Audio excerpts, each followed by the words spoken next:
레위기 18장 1절부터 30절까지 말씀으로 지켜 그대로 행하라, 지켜 그대로 행하라, 이런 제목으로 말씀의 은혜를 나누고자 합니다. 레위기 18장에는 가증한 풍속을 따르지 말라는 내용이 나옵니다. 하나님의 2절에서 모세를 통하여 이스라엘 자손에게 말씀하시죠. 그런데 그 내용이 아주 감동적입니다. 2절 같이 읽습니다.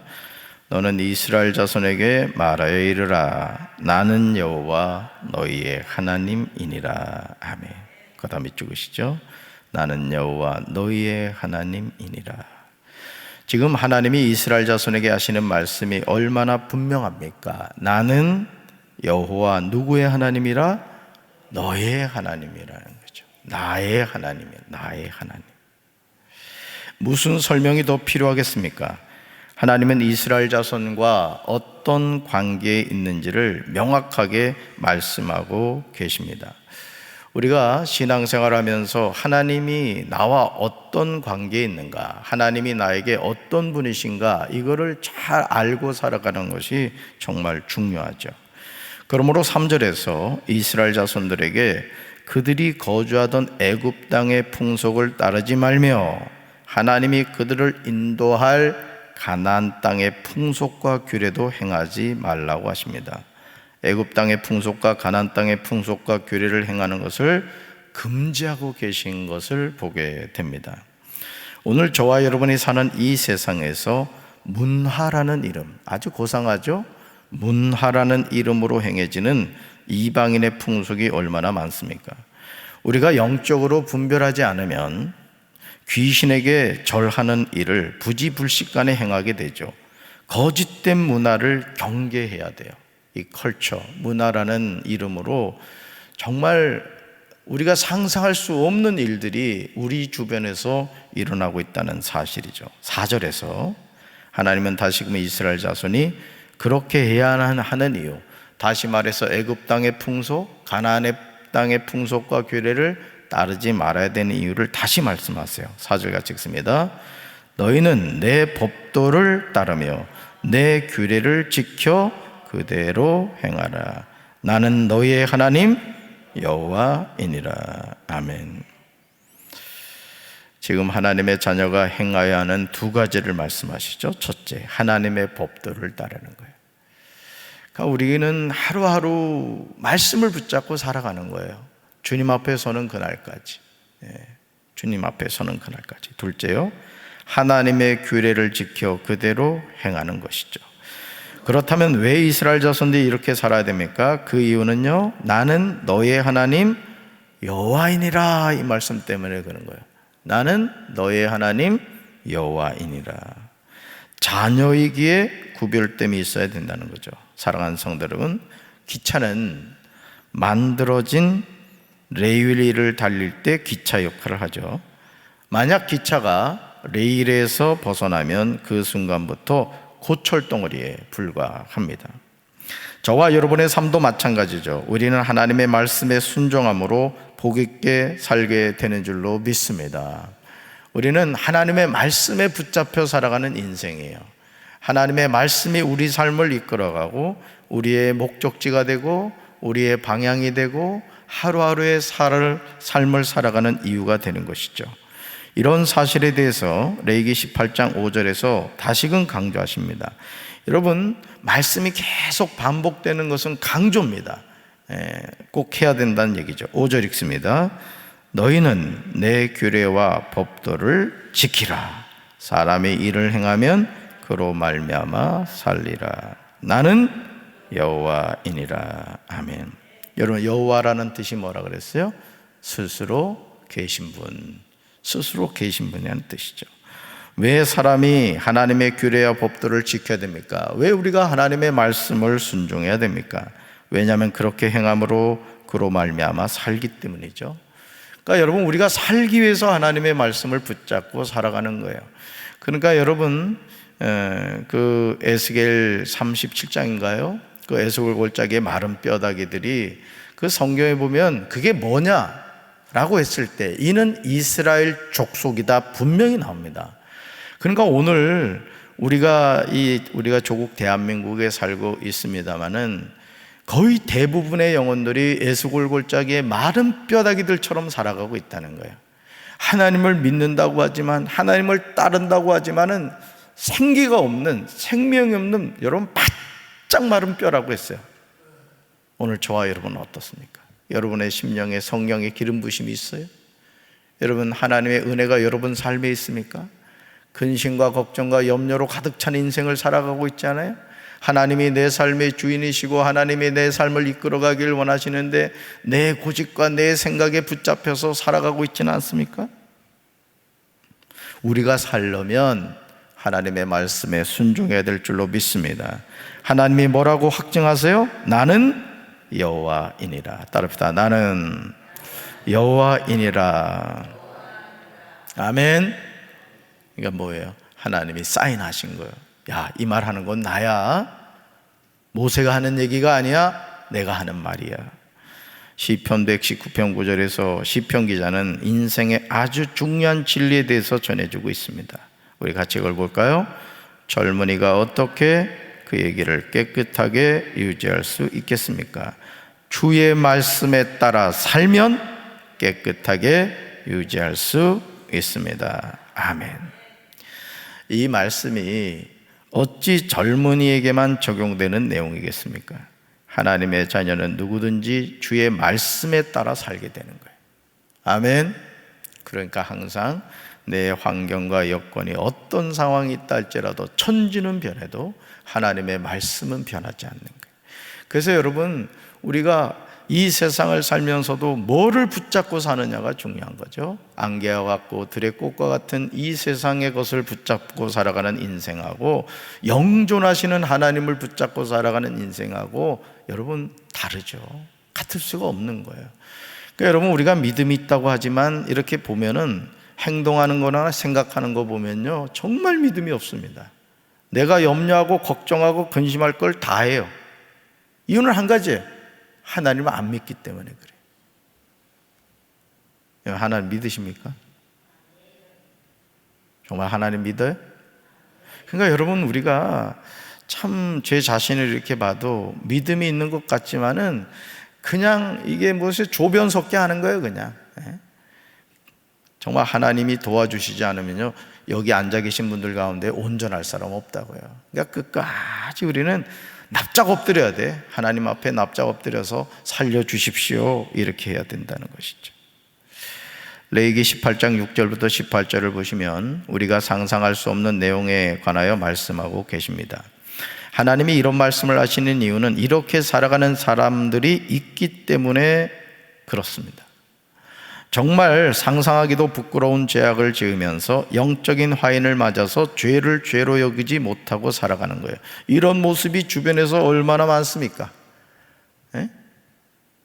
딸이 아버지하고 결혼을 하질 않나, 아들이 엄마하고 결혼하질 않나. 이건 뭐 정신사나워요. 이 세상에 돌아가는 성문화를 보세요. 우리가 상상할 수 없는 일들이 그대로 일어납니다. 우리가 여러분 읽으면서도 얼굴이 좀 화끈화끈했죠. 뭐 이런 내용이 다 있어. 여러분, 성경은 진리의 말씀입니다. 다시 말해서 하나님은 연초부터 연말까지 다 하시는 거예요. 이 세상의 시작도 하나님이 하셨고 이 세상을 마치시는 분도 하나님이에요. 그러니까 인간의 타락한 본성을 하나님이 아신다 모르신다? 너무너무 잘 알고 있다. 실제 오늘날 일어나고 있는 일들입니다. 이 모습들이 사실은. 하나님은 6절에서 분명하게 말씀하시죠. 6절 같이 읽습니다. 각 사람은 자기의 살부치를 가까이 하여 그의 하체를 범하지 말라. 나는 여호와이니라. 아멘.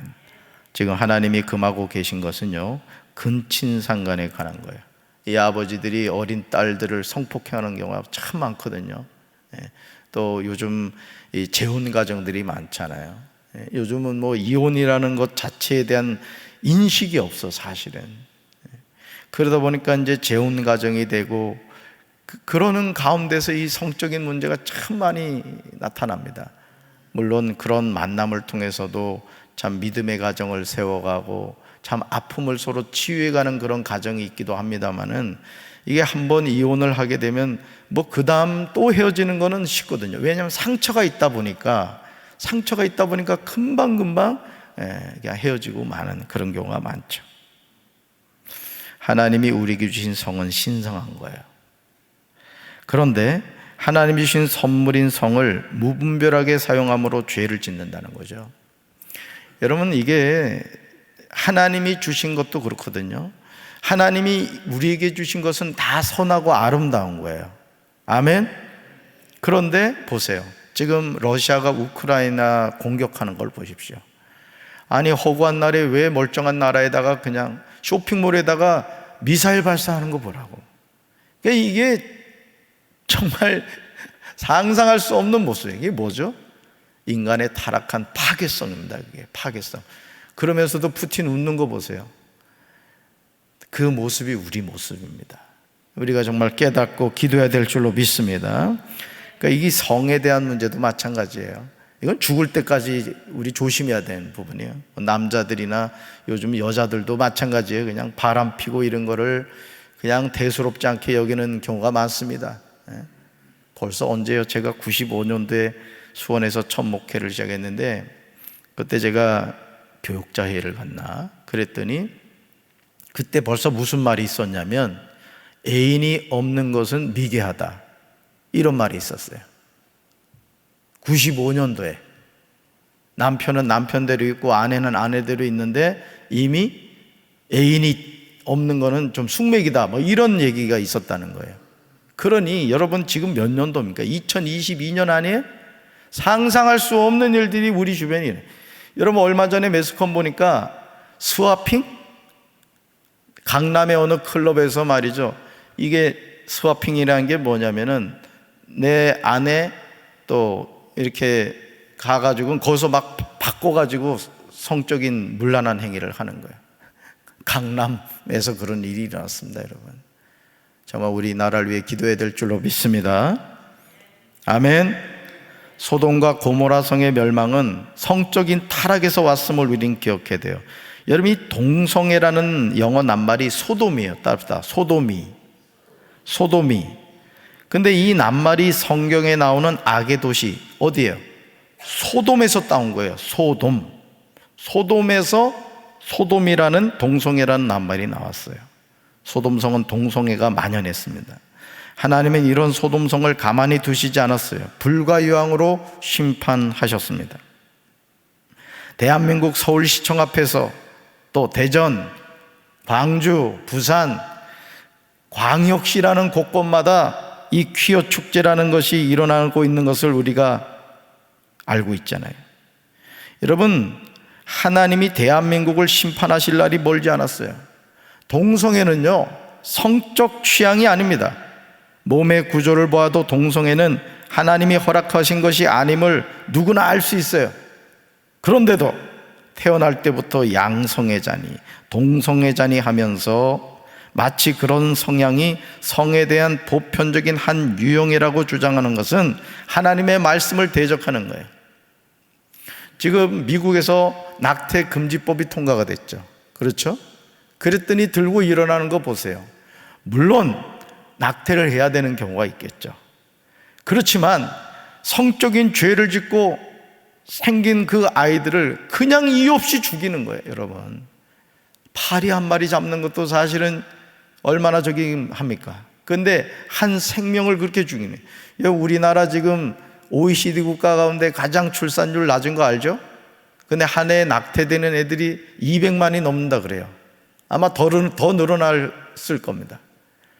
그 아이들만 다 출생해서 낳는다고 해도 우리나라가 이렇게 지금 뭐 몇 년도가 되면 나라가 없어지니 이런 말이 있지 않을 거라는 것이죠.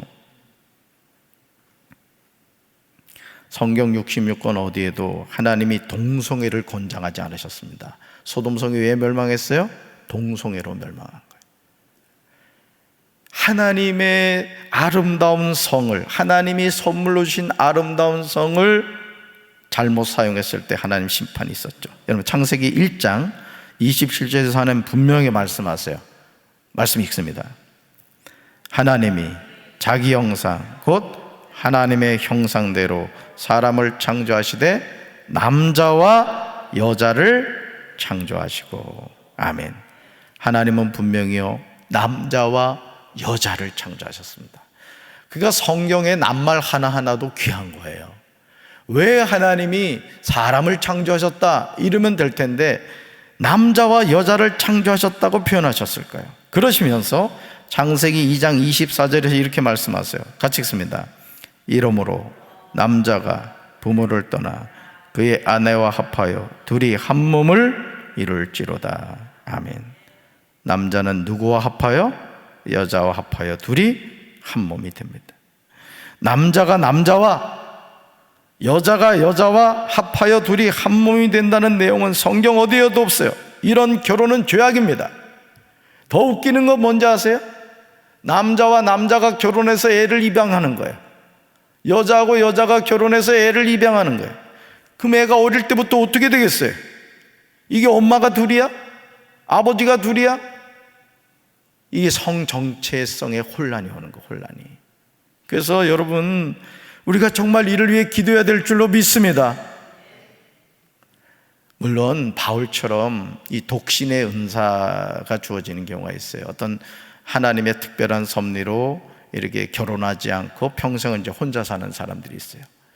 그렇지 않은 경우에는 꼭 결혼해야 돼요.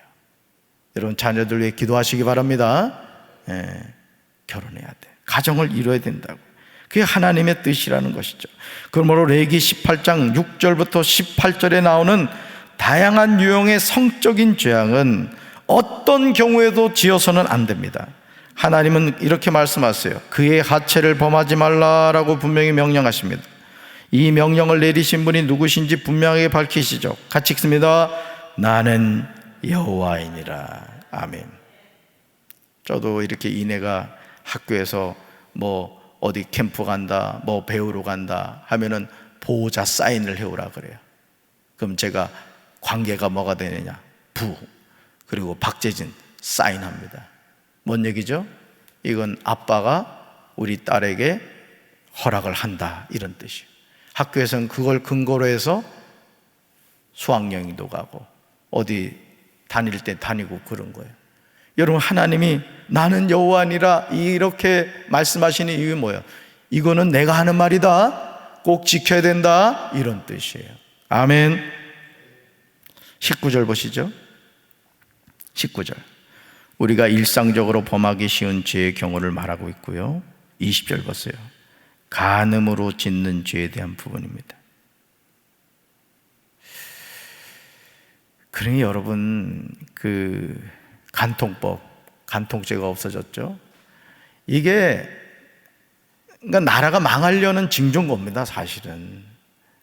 그러니까 법이라는 것이 만들어져야 될 법이 있고 만들어져서는 안 되는 법이 있는 거예요. 그러니까 여러분 이게 정말 우리가 심각하게 생각해야 됩니다. 나라가 망하는 것 가운데 하나가 뭐냐면 성적인 타락이에요. 그러니까 로마가 멸망한 이유 중에 하나도 뭐냐면 성적인 타락이었어요.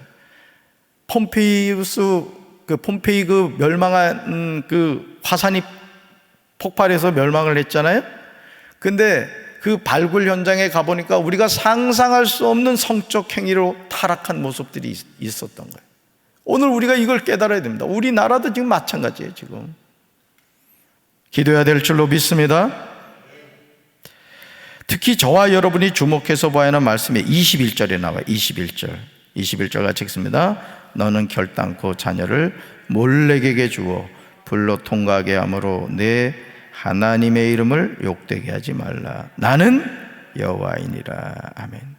이런 일이 어떻게 일어날 수 있을까? 우리는 반신반의하기 쉽죠. 하지만 실제로 일어났다는 것이죠. 자녀를 몰렉에게 주어 불로 통과하게 하는 것이 뭐냐면은 자녀를 여러분 불로 통과하게 하면 그거 살겠습니까? 태워서 죽이는 거예요. 인신공양을 하는 겁니다. 이런 일들이 이방인들 사이에서 일어났는데 이것을 이스라엘이 배워가지고 그대로 그 행위를 했다는 것이죠. 레위기 17장 7절에서 전에 음란하게 섬기던 수dom속에 제사하는 것과 같습니다. 22절 보시면 동성애에 대한 구체적인 내용이 나오죠. 22절에 읽습니다.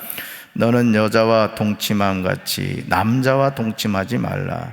이는 가증한 일이니라. 아멘. 이 너는 이제 남자를 말하는 거야. 남자는 여자와 동침함 같이 남자와 동침, 그러니까 동성애하지 말라는 거예요. 동일한 구절을 현대인의 성경으로 보시면 분명히 알 수 있어요. 같이 읽습니다. 너희는 절대로 동성연애를 해서는 안 된다. 이것은 추잡한 짓이다.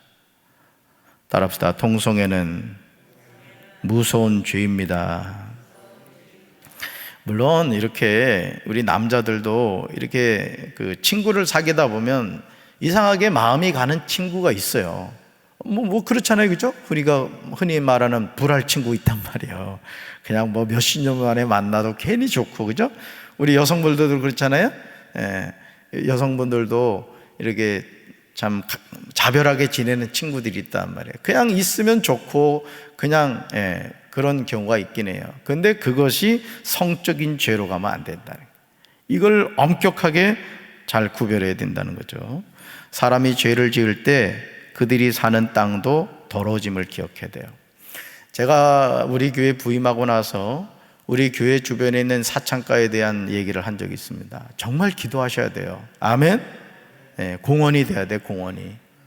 저분들도 정말 얼마나 힘들겠습니까? 사실은 사람으로서 똑같은 사람으로 이 세상에 태어났잖아요.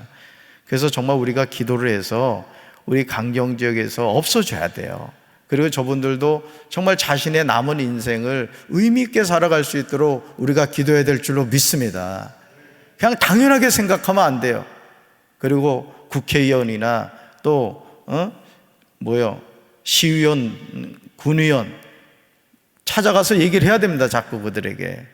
그래서 정말 이 강경 지역이 거룩한 땅이 될 수 있도록 우리 교회가 앞장서서 기도해야 될 줄로 믿습니다. 우리 교회 바로 옆이잖아요. 그래서 언젠가도 말씀드렸습니다만 어느 장로님하고 얘기하다가 그 말씀을 하시더라고.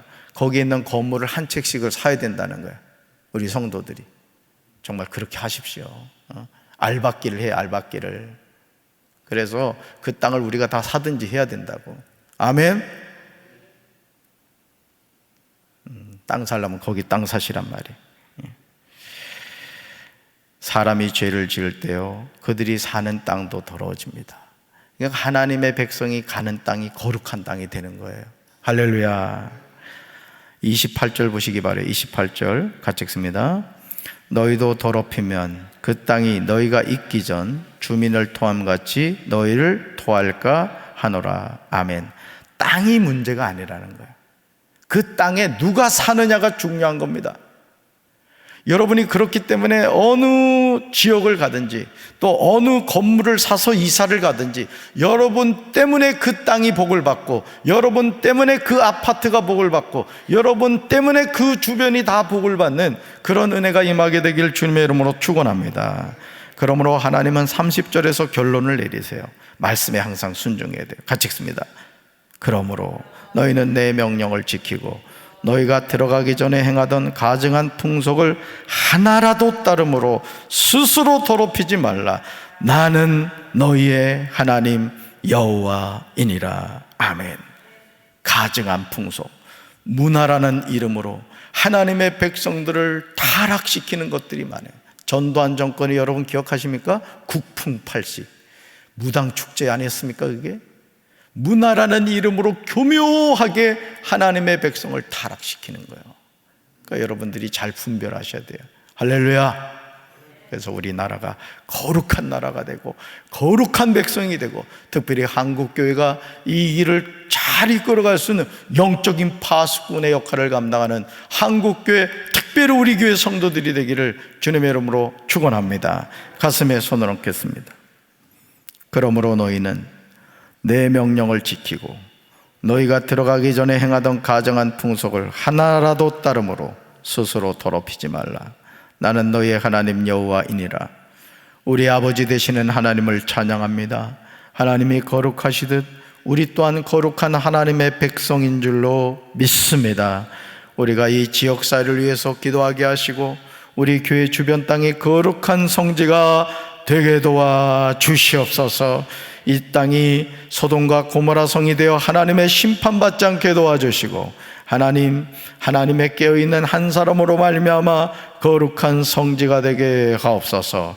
우리가 성적인 죄에 빠지지 않게 도와주시고 항상 우리가 말씀에 순종하며 살아가게 하옵소서. 오늘 이 하루도 믿음으로 승리하게 하옵소서. 예수님 이름으로 간절히 축복하며 기도합니다. 아멘.